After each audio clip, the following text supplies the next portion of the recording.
Indian subcontinent has been home to cities and towns of different size since antiquity. But the history about urban settlements in this subcontinent isn't a continuous one. It contains disjunctions. Western historians have generally categorized Indian civilization as a rural one. Although India is now home to more than 12,000 urban settlements.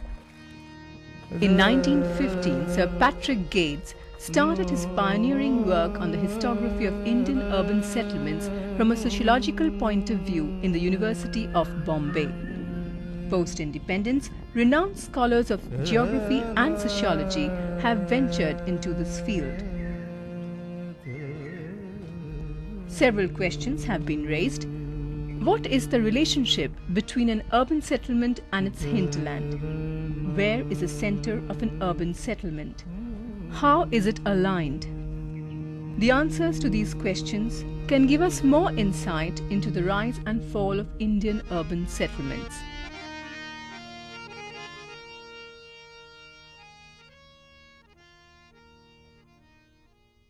We have seen earlier that the morphology of the Indian city is to a great extent dependent on the fort and the river. And there were certain external and internal influences which changed the morphology to a great extent, depending on the size of the city and so on and so forth. Today, we shall see an example of the first capital city of the Mughals, Agra. Now, Agra has been a capital for a fairly long time because it was founded in 1505 by Sikandar Lodi, and then it continued under Babur, Humayun, Akbar, Jahangir and part of Shah Jahan's reign.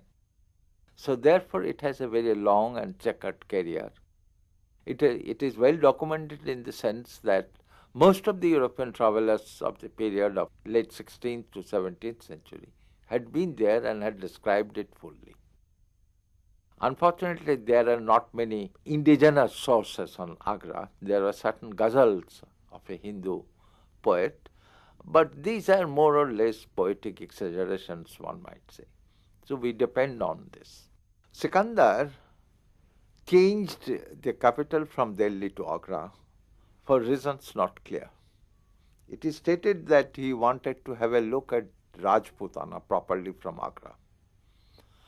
To my mind, there were other reasons which we cannot discuss here in full, but it seems to me that after the invasion of Taimur who plundered Delhi, and after the problems coming out in the political life of the empire of the Sultanate, the problem of this big city like Delhi, with its overland trade with Central Asia, cut off. This problem of a great city, a capital city like Delhi, becomes far more acute, with agricultural production less and less and so on and so forth, with part of the provinces going away without any revenue, etc. We need not go into the details of that.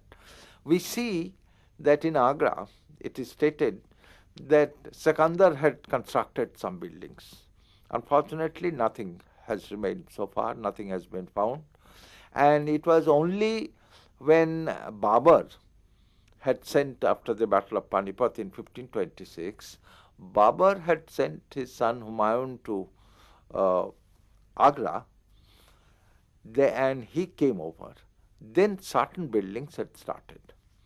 One of the most important buildings was not at Agra itself, but on the opposite bank in Sikandra, where he had built an underground palace and a very beautiful garden called Shaharbagh. But Agra city still continues in a most elementary form, one might say, because at the end of the 16th century, the traveler Ralph Fitch, who visited it, didn't find it particularly interesting. But by that time, the complexity of Agra had changed.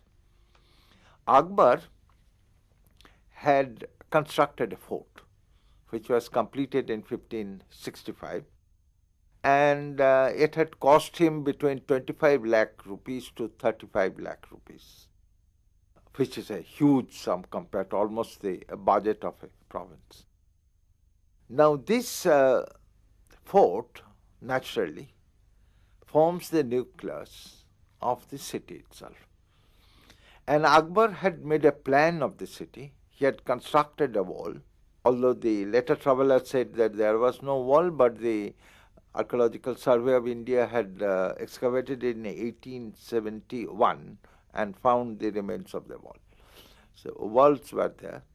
And then he constructed the city with two straight parallel roads, each one of nearly 30 feet wide, which is quite large in those days. The growth of the city of Agra in the 16th century was fairly rapid. And that is why it is a little bit doubtful to accept of Ralph Fitch's exclamation that there is no good house at Agra. That is certainly not true, because by that time we know that the entire right side of the fort is on the bank of the Yamuna, on the right side of the fort and on the left side of the fort had been taken over by the nobles. Even Raja Man Singh was very close to Akbar. He could not find a place for his residence and he had to build one inside the city, which still stands. Not only he, but there were certain others also. I mean, there is no question of Hindu-Muslim question involved. There were other Muslim nobles who built inside. Now, this rapid growth of the city in the 16th century created problems. Problem of morphology, problem of the city, problem of administration. The principal problem is that the people coming regularly could not find any residential place to stay. There were a huge number of sarais, sarai khana. Some of them were excellent, but even those were full. And people were living in tents. Shopkeepers were sleeping in the shops lined up on both sides of the streets in the usual Mughal fashion. And the only result of this was that people began to break down the wall and began to settle. So gradually the wall vanished. Gradually the plan that Akbar had made, that disappeared. And the city began to grow pell-mell, haphazard, without any kind of a plan, without any symmetry, without anything. And it is no wonder, therefore, that when the travelers of the 17th century, particularly Bernier, who came mid-17th century, they found that the city is very big, bigger than Delhi. City is full of many good houses, but the city has no plan, it has no symmetry, it has no straight street things like all these kind of, the entire European attitude of urbanization comes into focus in the mid-17th century. Now, leaving that apart, the growth of Agra is also connected, as I have said before, with the hinterland, with the suburbs. And this time the suburb was Sikandra, 3 miles long and 2 miles wide. This was the wholesale market. We normally think Sikandra of the mausoleum of Itmad-ud-Dawla. There was a palace of Nur Jahan also. The underground palace of Babur, which has been excavated recently by the Archaeological Survey of India. At Sikandra, there was the principal wholesale depot of corn and other provisions which used to come from outside. Then these are carried by retail dealers inside the city into various markets. This was the model that was followed also in Delhi later on, as we shall see. But Sikandra is therefore and forms an integral part of the morphology because it depends on the kind of goods which are coming. The rice, for example, is going to a different place in Agra rather than corn or vegetables and so on and so forth. The territorial area, if we call it, has been differently given by the contemporary writers. Abul Fazl said it is 10 miles long all along the bank of the Jamuna. That is, it is rather long than broad. Other European travelers, some had estimated it to be 7 miles, some had estimated 12 miles, but there is no constant uniform figure. If we take even of 10 miles, we see that during the time of Shah Jahan, the early part of Shah Jahan's reign, this city was expanding in the north and the west very, very rapidly. Once again, there was no question of the wall. The Jamuna was there. People were trying to go towards the Jamuna, but they are not finding it. And therefore, there was the question of the problem of the water supply. And this water supply was not solved in case of Agra. This was later solved in case of Delhi. When we come to the 18th century, up to 1750s, we see Agra was more or less running on the same condition. Some said its population was about 3 lakh people. Others point out it is more than 5. Nobody knows because there has been no census in such a way. But the fact remains that it's a very populous, very congested city with chowks, that is the maidan, small maidans and shops almost in every mahalla, streets converted into markets, and it is very difficult to return home in the evening because the shops are almost on the streets themselves. So the fact remains that it is becoming a very congested city, full of hammams, sometimes free, sometimes not, full of mosques, madrasas, and so on and so forth. It was a city which is almost like a Persian city. Persian is spoken, Persian nobles are there. The structure of the city is almost like a Persian. Now, when in the 1774-6, a French traveler came, Count of Modav, to Agra, he saw that it's being destroyed. Most of the buildings on the outlying areas are destroyed. Only some buildings of the Baparis, that is the merchants, rich merchants, they are still there, but not in a good condition. He said that there were underground drain pipes for taking bad water to the river, and that is being choked now. Now, it is very clear that with the departure, as I said, with the departure of the court, the city has been difficult to live in. Now, the court has gone long back, at least 150 years before. So therefore, the departure of the court cannot be the reason of the destruction of the city. It lies elsewhere. There are political and other reasons with which we do not go.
why did Shah Jahan change from Agra to new place, not the old Delhi, which is about 6 miles distant, but the new Delhi on the bank of the Jamuna? It's not very clear, but it has been stated by the contemporary Persian writers that's it because of the congestion of the city of Agra. Whatever the reason, Shah Jahan ordered Ustad Hamid Khan of Persia to do this job. And after 10 years, from 1639 to 1648, nearly 9 years, Ustad Hamid Khan produced this plan and produced the city itself. City meaning, of course, the palace and the fort. But the land was given to the nobles free. They were not sold. Now, in 1648, 19th April, Shah Jahan entered the palace of Shah Jahanabad through, from Agra, through the door on the river, a small one. It is according to the astrologers that he had done so. And since then, Delhi had remained the capital with some breaks, of course. Now, Shah Jahanabad, it is entirely walled city, 3.8 miles long total. And it had, once again, the fort on the bank of the river, the palace fort. And this palace itself, this fort itself, is a city by itself. Once again, like that of Agra, it has all the elements of the city: mosques, markets, hammams, troops, clerks, banyans, etc. and etc. The city grew very, very quickly, and once again, there is the question of the suburbs.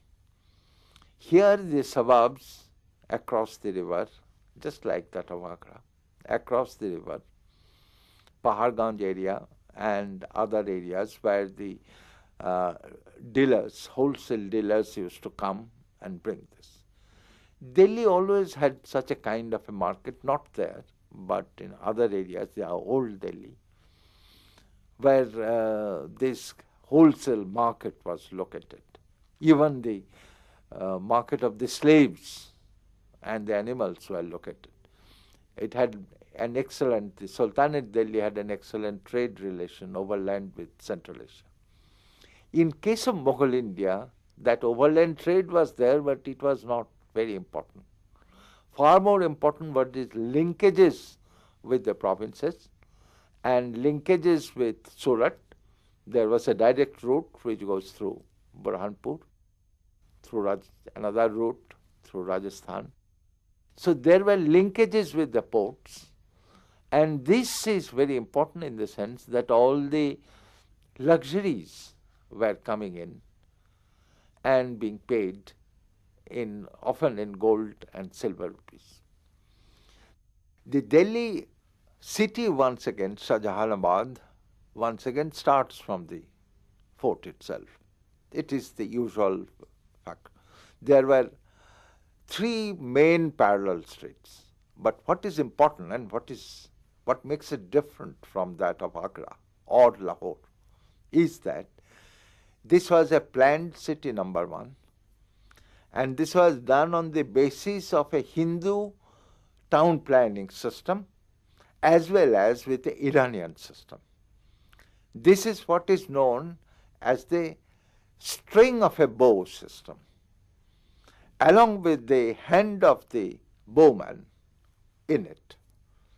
Also, it is planned in such a way that the Islamic concept of the city, that of a human being, the legs and hands constituted some portion.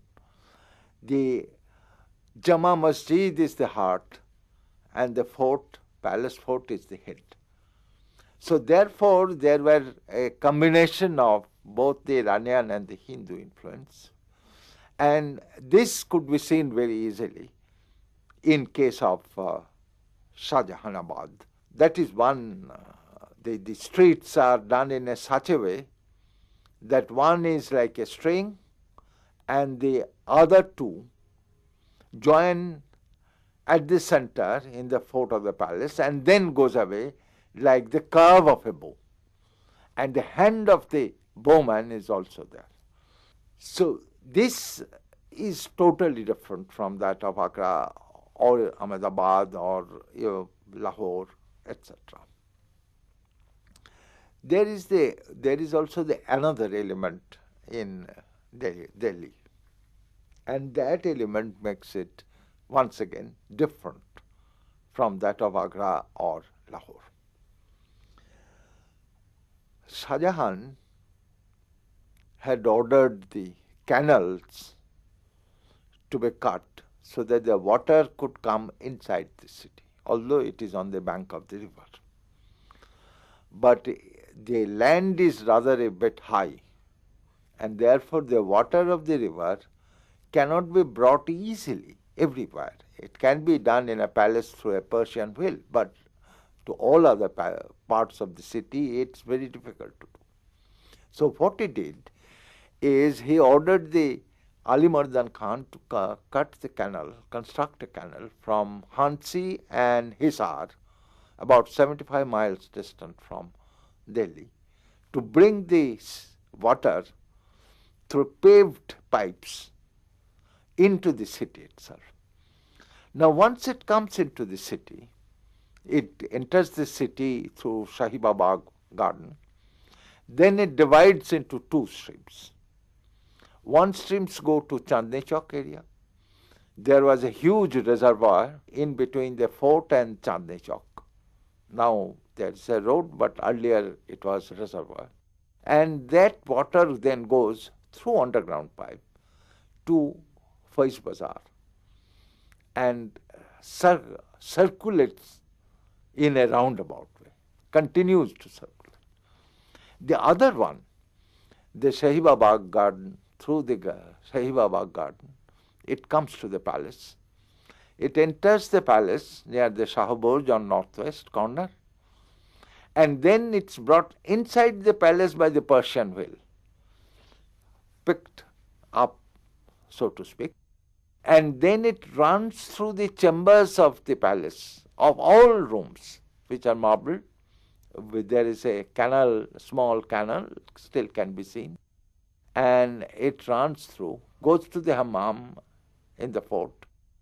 Then from there it comes out again, goes into the garden, and from the garden it circulates in 2-3 different places.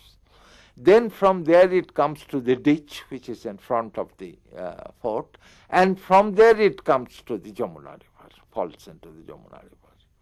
Now what happens in the case of the other canal is that it goes to Chandni Chowk and then to Faiz Bazaar, that from there small streams of canal cut by the nobles most of the time at their expenses go inside the city itself.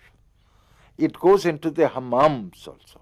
Now this water supply into the city itself is a kind of a novel and never done in India on such a scale. Water has been gone into the fort, into the palace, but into the city in such a way, there is only one example, one more example, and that was of Burhanpur, but that was also of a very small scale. The Delhi has, like Agra, so many gardens that often the foreign travelers had called it a conglomeration of villages. Actually, basing on such travelers, Max Weber in the 19th century wrote in his book, The City, that there is no city in Southeast Asia. Either it's a conglomeration of villages, combination of villages, or it's a military cantonment. Both these are, of course, not correct. So far as Delhi or Agra is concerned, we have all the process of civilization in both these cities. And one cannot state it like that. The huge buildings which are there, some of which are uh, six floor, where Hindu Banyas used to live at one time. By the middle of the 18th century, Delhi is falling into ruins because the political situation, most of the political situation, and Shah Alam's in the second half of the 18th century, it is stated that his empire is from Delhi to Palam. That famous couplet of Amir Khosrow, which was there in the Vanyam, that is all, of course, almost forgotten. Now, these areas which were supplying revenue products to the palace, to the city, these areas are taken over by either by the Jats or by the Marathas or by Afghans in most of the cases. As a result, Delhi has become very impoverished. And in 1776, when Count of Mudaf came here, he found that most of the buildings had fallen down. The old city of Delhi, which was the city of Barnier, he had read Barnier, that city has vanished.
But these are more or less poetic exaggerations, one might say. So we depend on this. Sikandar changed the capital from Delhi to Agra for reasons not clear. It is stated that he wanted to have a look at Rajputana properly from Agra. To my mind, there were other reasons, which we cannot discuss here in full, but it seems to me that after the invasion of Taimurlong, who plundered Delhi, and after the problems coming out in the political life of the empire of the Sultanate, the